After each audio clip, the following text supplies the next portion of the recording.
ኤፍራታና ፖሊሷ ምን አደረጉ? ክፍሏ ድረስ እየሰደደች ገብታ ነበረ። ከዛ በኋላ ምን አደረገች? ፖሊስ ነኝ ስትላት ስትደነግጥ አልነበረም ወይ? እና ይሄ ካሉ በኋላ ጠፉ። በጭንቀት ላይ ነኝ። ምን ላይ ናቸው ስትሉ ነበራቸው። እኔም ያው ጭንቀታቸው የኔም ጭንቀት ነው አይደል?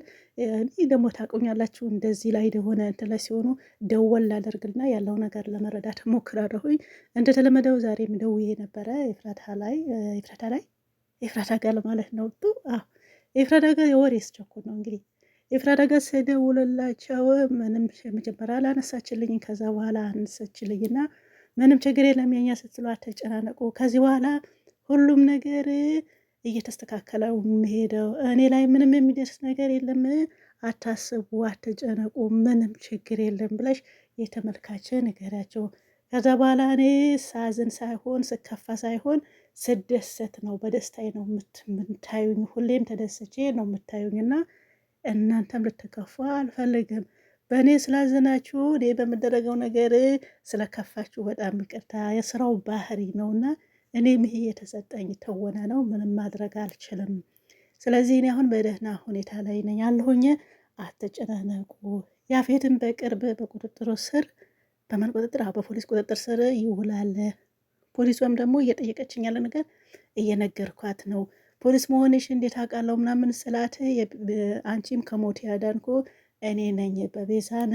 ከቤዛ ጓደኛ ሆኜ ቤዛን አንቺ ላይ ሰው ልካ ልታስወግደሽ ሲሆን ቤት አልነበርኩም ወይ ያን ቀን? እንዴት አመለጥሽ ይመስልሻል? ስለዚህ ያስያዝኩ እኔ ነኝ፣ በዛም ተረጅኝ ብላኝ ያሳምናኛለች። ስለዚህ አሁን ያፌት ያደረገኝ ሁሉም ነገር ይሄ የሚያስፈራራኝም ነገር ሁሉም ነገር እነግራታለሁኝ እና እየተነጋገርን ነው። ምንም ስጋት አይግባችሁ አለች።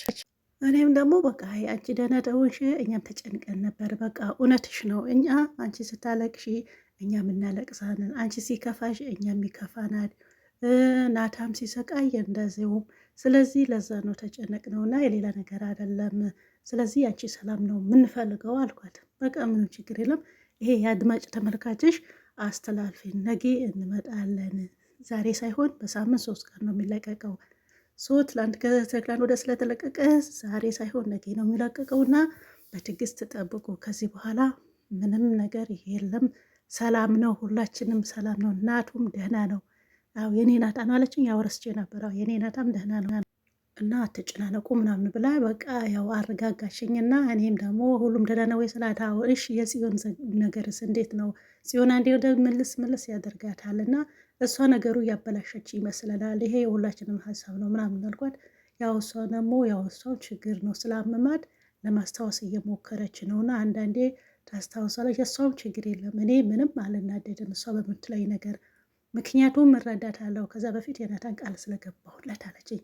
ነው አዎ በቃ ይሄ በጣም ሲምፕል ነገር ነው፣ ምንም የሆን እንትን አይደለም እና አትጨናነቁ ስትለኝ በቃ እሺ ነገ እንጠብቃችኋለን ምናምን አልኳት። በቃ ችግር የለውም እንገያኛለን፣ ስለዚህ ይሄን መልእክት አስተላልፊ ብላኝ ያው ወደ እናንተ መጣሁ ማለት ነው። አቤት አቤት የምር መደወል መደወይ ነበር ግን ስልክ አላነሱልኝም፣ ለዛ ነው ማለት ነው። ሰላም አለይኩም ወራህመቱላሂ ወበረካቱህ። ሰላም ጤና ይስጥልኝ ውድና ተከበራችሁ የቻናሌ ቤተሰቦች እንዴት ናችሁ? ደህና ናችሁ? በያላችሁ በሰላማችሁ ይብዛ። እዚህ ቻናል አዲስ ሆናችሁ ሰብስክራይብ፣ ሼር፣ ላይክ እያደርጋችሁ አብራችሁን ቆዩ ማለት ነው። እንግዲህ ከትላንት ወደ በተለቀቀው የኤፍራታና ማን ነበር ስሙ ራሱ እንደው ቢጠፋም ጥሩ ነበረ፣ ያፌት ማለት ነው። እሱ ነገር በጣም እንዴት ነው እሱ በእንደዚህ አይነት እንትን ብሎ እንደዚህ ተብትቦ በቲቪ አድርገው እንዴት ኤፍራታ ያገባል ምናምን ብለን ሁላችንም እንትን ብለን ነበር።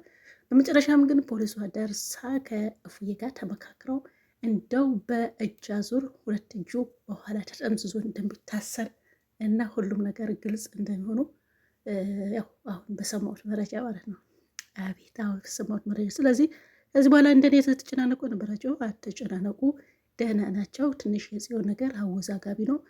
በናታና በኤፍራታ መካከል የሆነ ጋፕ ወይም ደግሞ ክፍተት ለመፍጠር እየሞከረች ነውና ምናልባት እሷ ያው ባህሪዋ ነው ይባላል፣ የስራው ባህሪ ነው እንግዲህ የተሰጣትን ገጽ ባህሪ ነው።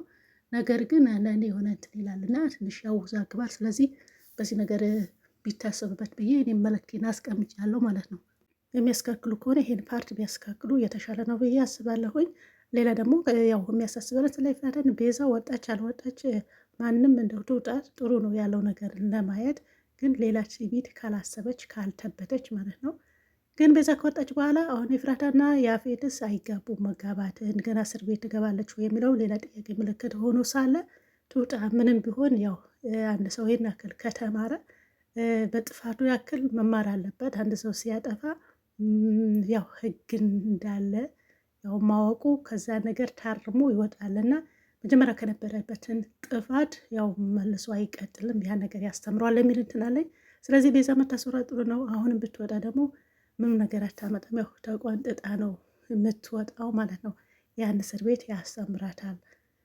እየራበኝ ነው፣ ምግብ አይሰጡም፣ ከያፌት መልእክት ደርሷቸዋል እና ምግብ እንዳይሰጠኝ ይከልክሏል ስላለች ያ ነገር ስላለ ሰው እንትን አይልም ማለት ነው። ትማራለች እዛ እስር ቤት ሄዳ ብዙዎቹ ከዚህ እንውጣና ማለት ነው። ብዙዎች ሚዲያ ላይ ታያላቸው። አንዳንዴ ታስረው ወጡ ሰዎች ብዙ ሰው ተምረናል ከዛ ነገር ረጋ ይላሉ። አንዳንዴ በሚዲያ ያው ቀው ቀው ቀው የሚሉ ሰዎች ማለት ነው ሀገራችን ኢትዮጵያ እስር ቤት ይገቡና ማለት ነው ተወሰነ ከዛ በኋላ ድምጻቸው ይጠፋሉ ሲወጡ ማለት ነው። ያን ነገር አስተምሯቸው ነው የሚወጡትና በነገራችን ላይ እስር ቤት ትንሹ ኢትዮጵያዊ ነው አሉ እና ትልቅ ኢትዮጵያዊ እስር ቤት የተለያየ በቃ አሁን ኢትዮጵያ ብዙ ብሔር አለ፣ ብዙ ቋንቋ አለ፣ ብዙ እንትን አለ። የተለያየ እስር ቤትም እንደዛ ነው። ምክንያቱም በዛም እኔ አቡኪ ኡስታዝ አቡኪ ሲናገር ሰምቻለሁ ከዚህ በፊት ማለት ነው።